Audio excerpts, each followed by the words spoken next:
ओम नमः शिवाय। नमस्कार दोस्तों, अनुपमा भक्ति चैनल में आपका स्वागत है। अमरनाथ का रहस्य। सोचिए, हर साल एक निश्चित आकार में बिना किसी इंसान के हस्तक्षेप के बिना बर्फ शिवलिंग का आकार ले लेता है। दोस्तों, सावन की पावन वेला आने वाली है। हर गली, हर मंदिर, हर हर महादेव बोल बम के नारे से गूंजने लगेंगे। लेकिन एक सवाल हर भारत में रहने वाले के मन में आता होगा कि क्या है अमरनाथ की अमर कहानी।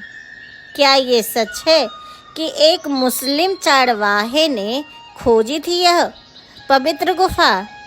सोचिए, ऐसा कौन सी ताकत है जो हर साल ऐसे मौसम में शिवलिंग की प्राकृतिक आकार, ऊंचाई, शिवलिंग अपने आप बन जाती है। वैज्ञानिकों ने कई बार इस बर्फ तापमान पर शोध किया है, पर वे भी नहीं समझ पाए हैं कि आखिर ये शिवलिंग बनती कैसे। कहते हैं एक बार उस गुफा में सच्चाई जानने के लिए कैमरा लगा दिया गया था, पर उसे तुरंत ही हटा दिया गया। कुछ लोगों का कहना है कि तकनीकी खराबी बार बार आ रही थी, पर कुछ लोग कहते हैं कि एक दिव्य छाया देखकर सबके होश उड़ गए थे और वो छाया सीधे कैमरे से उनसे बात कर रही थी, जिससे सबने अपना होश गंवा दिया, सुध-बुद्धि खो गए। इस वजह से उसे तुरंत हटा लिया गया। अमरनाथ में ही शेषनाग झील है। कहते हैं आज भी शेषनाग उस झील की गहराइयों में वास करते हैं। क्या ये सच है या भक्तों का एक आस्था है? पर ध्यान देने वाली बात यह है कि इसके आसपास जो ऊर्जा है उसे तो न आज से कैमरे कैद कर पाए हैं और न ही वैज्ञानिक कोई तर्क देकर समझा पाए हैं। अमरनाथ यात्रा श्रद्धालुओं के लिए धार्मिक महत्व और पुण्य की यात्रा है। जिससे भी इस यात्रा के बारे में जाना या सुना, वे एक बार यहाँ जाने की इच्छा जरूर रखता है।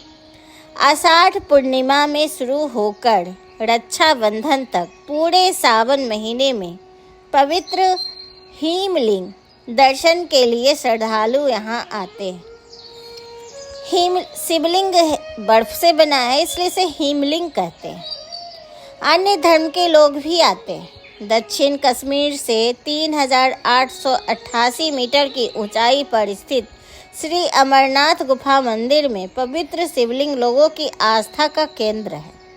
शास्त्रों के अनुसार भगवान शंकर ने यहाँ पार्वती माता को अमर कथा सुनाई थी।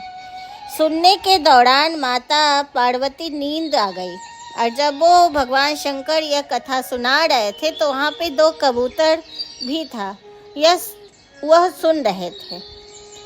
2 जोड़े कबूतर ने ब्रह्मांड का रहस्य जानकर उन कबूतरों को अमरत्व की प्राप्ति हो गई। कहते हैं हर साल सावन की पूर्णिमा को यह कबूतर यहाँ आज भी दिखाई देते हैं।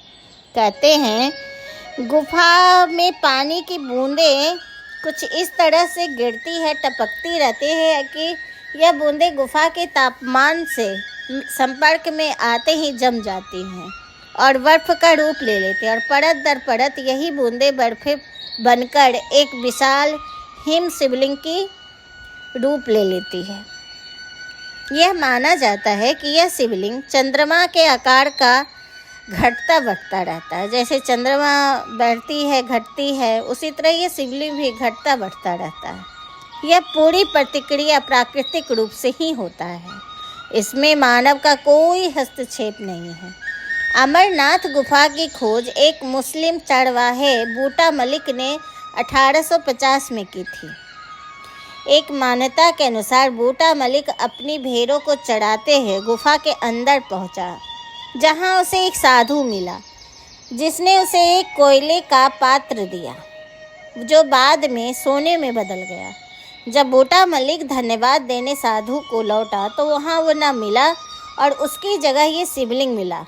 कुछ अन्य मान्यताओं के अनुसार अमरनाथ गुफा की खोज सबसे पहले महर्षि भृगु ने की थी।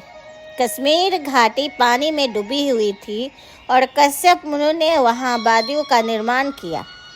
नदियों का निर्माण होने से पानी कम होने पर यह घाटी का निर्माण हो गया। उसके बाद भृगु मुनि वहां प्रवास पर गए और जहां गुफा की खोज की। जब पार्वती ने शंकर भगवान से पूछा, एक बार पार्वती माता शंकर भगवान से पूछने लगे कि आप मुंड की माला क्यों पहनते हैं? यह किसकी मुंड है जिसे आप हृदय से लगाए रहते हैं और गले में टांगे रहते हैं?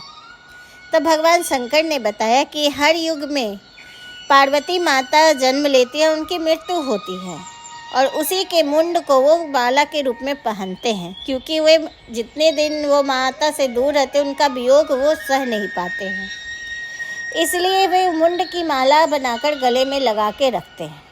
तो पार्वती ने पूछा कि मैं मरती क्यों हूँ पर आप नहीं मरते हैं? ऐसा करिए कि ऐसा कोई उपाय करिए जिससे मैं भी अमर हो जाऊं और मैं भी आपकी तरह आपके साथ हमेशा आपके संग में जीवित रहूं। भगवान शंकर ने उनको अमर तत्व की कथा यही सुनाई थी। कथा सुनाने से पहले वो हर चीज़ को उन्होंने त्याग दिया था। सबसे पहले नंदी का त्याग किया। जिस स्थान पर नंदी का त्याग किया उस जगह का नाम पड़ा पहलगांव। चंद्रमा का त्याग किया, उस जगह का नाम पड़ा चंदनगाड़ी।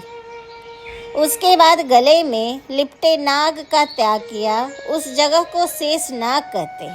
लोगों का मानना है कि आज भी शेषनाग झील की गहराइयों में है और कभी कभी दर्शन देते हैं। स्थानीय लोग उस झील में किसी जीव को महसूस किया है।